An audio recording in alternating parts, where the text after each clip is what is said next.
Bayanzara. Ini ndinonzi Chipikai chaBayanzara. Ndauya mudare ramambongezi. Ndauya mudare ramambongezi. Ndakamhangarira Marvelous Majoni. Ndakamhangarira Marvelous Majoni. Pamusoro pokumhura unhu hwangu. Pamusoro pokumhura unhu hwangu.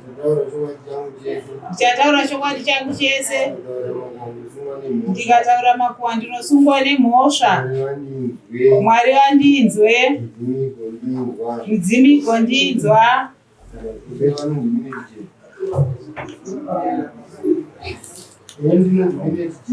Indinonzi Winnet Jerry. Ndauya mudare ramambongezi. Ndakamhangarira Marvelous Majoni. Ndakamhangarira Marvelous Majoni. Pamusoro pokumhura unhu hwangu.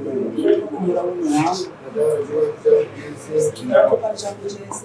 Makuhwa ndosungwa nemhosva. Mwari vandinzwe. Mudzimi gondinzwa. Kuna Marvelous Majoni.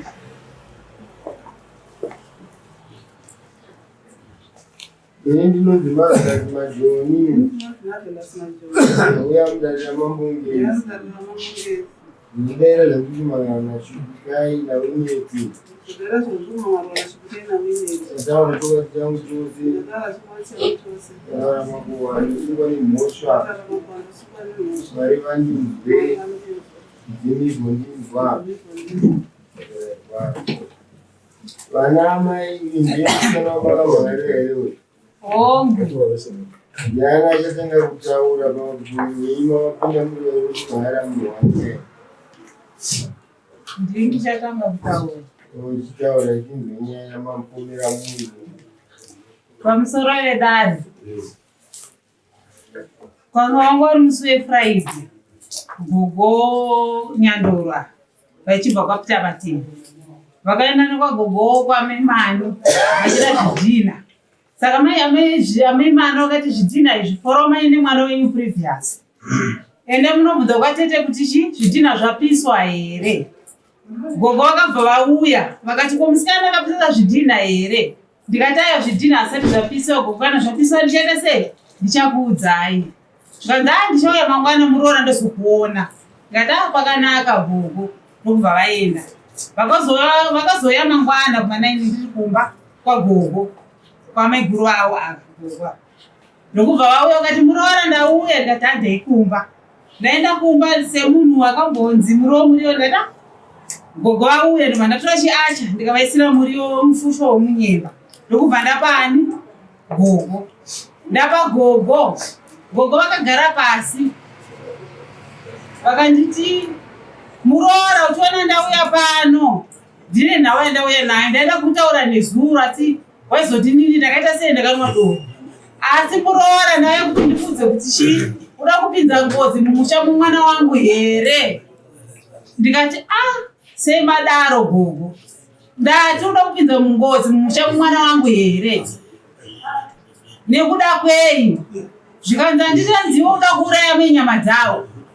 Vakuuraya menyama dzavo kuti vaita sei. Zvikanzi roda kutanzi murume wangu ari kudanana nemwana wani nemwana wavo. Saka uda kuurayani? Uda kuuraya amenyama dzavo. Amai Vanessa vari kuuya pano pamba pako here. Ndikati amai Vanessa vane nguva pano havasi kuita sei? Havasi kuuya. Chero kukirabhu mazano vachiita sei vachinditora. Zvikanzi ndo vakayazondiudza pamba pangu. Ndikati zvakanaka gogo. Ndokubva ndabuda gogo ndibva vaenda kunomhoresana naamai guru avo ndibva vaenda. Vandachidza tete. Tete mainzwa nawi. Ndikati ndichaenda kwasekuru Nzambe mangwana. Asi ndasvika kumba ndakanzwa bundu rakandibata. Vanoenda kwamenyama dzavo. Munhu waMwari ndauya. Une nhau yakambopindawo munzeve dzako here. Zvikanzi handina nhau yandakaita sei yandakanzwa.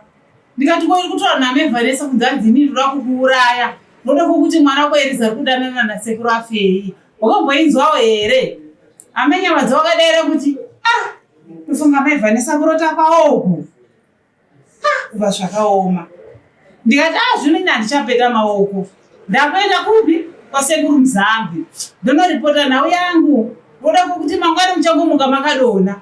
Mchanzi mauraiwa nani. Mchanzi ndida kuurayai. Ndisho ndakaenda kwasekuru Muzambe. ndikaripota nhau yangu. Ndo ndaripota nhau yangu, tikazoenda kwasekuru Toto kuti tiyananisiwe, ikatadzika. Tikazoenda pashedhi naMambo, ikatadzika. Mudzamai tauya kuno, tapedza. Baba. Pamusoro wevadaro. Kumba tulichia necho. Muroora wangu. Mambo yaso. Ndo vakandiudza. Ndo vakataura. Ndavataura. Pamusoro wevadaro. Inini ndakakana ndakagara pamba pangu. Amai vevava mamvura zvinobva yekumba chitengesa mukaka. Vakati madam ndikutengesa chii? Mukaka. Ndikati madam ini mari ndi mukaka ndouda asi mari yangu yakapatana $20. Vakati vazvinetsa. Yoshora hako chii? Mukaka ine musi wechina. Ndozoyaona chii? Ndechenji wondipa $20 yangu. Ndikatauya pakanaka. Ndobva ndatora mukaka wangu wepondo. Ndaisa mukaka wangu mumbanda pamwana. Uyu mwana wandobva asvika. Amai vakagara. Mwana wani. Uyu mavharasu amai vake ndoitengesa mukaka. Uyu ndobva asvika vana takagara naamai vake. Ndobva ati hesi goko kamugude. Ndikati ndiri bhoo. Amai ake ana kwari ana kutaura navo. Inini ndandiri kucheche kufe Friday. Ende munomaita varoi. Varoi. Hanzi muri kuzwa ere gogo kuti amai egwada kuuraya amai musoja. Ndikati ndawa tanzi amai musoja mwana wawandana nani nabaeki. Saka anzora kuti auraya. Ndikati amai vana kudaira vanga vari varamba vakanyara. Aini musoja muroi handinyengereri. Kana kumba kwaamai ege yanga itsamwari yangu tsikanditsike best wangu. Asi kubva nhasi handiendi kupi kumba kwemuroi. Ini muroi handisekereri. Saka pakasimuka amai vacho vakabva vasimuka vese nichivaperekedza amai achienda kwavo uye achienda pake. Inobva ndadzoka kuno. Ndonhau yakati makazorovaudza. Ndabva kwapita ndobva ndasvika kumba ndikapiwa muriwo nemuroora. Vandipa muriwo ndikati shamwari kuya kwandaita muroora. Ndakabatikana. Iwe hauchengozi asi hauna tachi here foni. Handina ndati hauvhure here uchiona mavhidhiyo engozi. Uda kuisa mungozi mushame mwana wangu here uda kuti wana wapere kufa. Unouraya munhu kuti ndakumanyenga umwe mukadzi. Atanga kunyenga iye here mukadzi. Ungairana vakadzi vakawanda sei usina kuvauraya uzouraya mai nyama dzavo. Hanzi sei mama ndikati amai ege vakasvika kumba kwangu. Vachitaura nhau iyo kuti hanzi iwe uda kuuraya mai nyama dzavo. Saka akabva asimuka amai vake naive vachienda chivaperekedza. Iwe uchiendawo kwake achienda kwamubva ndadzoka kumba ndobva ndagara. Nyama dzawandira vakagara. Mai nyama dzavo muchiri warakarira kuti mai vaya vainetsana nezvavemurume wavo paya. Alright. Rakamavhera sokunzwa zvokutaura nemamai aya. Tiudze zvakamira sei? Ndakapedzwa kwaSabhuku ndaenda ikoko vabva vandisanangurira nyaya. Ndinoda nyaya yenyu yakanaka zvokuti saka imi mune umbowo here kuti ndakataura izvozvo. Zvanzi umbowo ndimai vako ndohwitness. Ndati madi kuvadedza. Vabva hatichavashedza. Amuzambe ndovakati tichavashedza for second witness. Chepatodedza Mambo tinovashedza.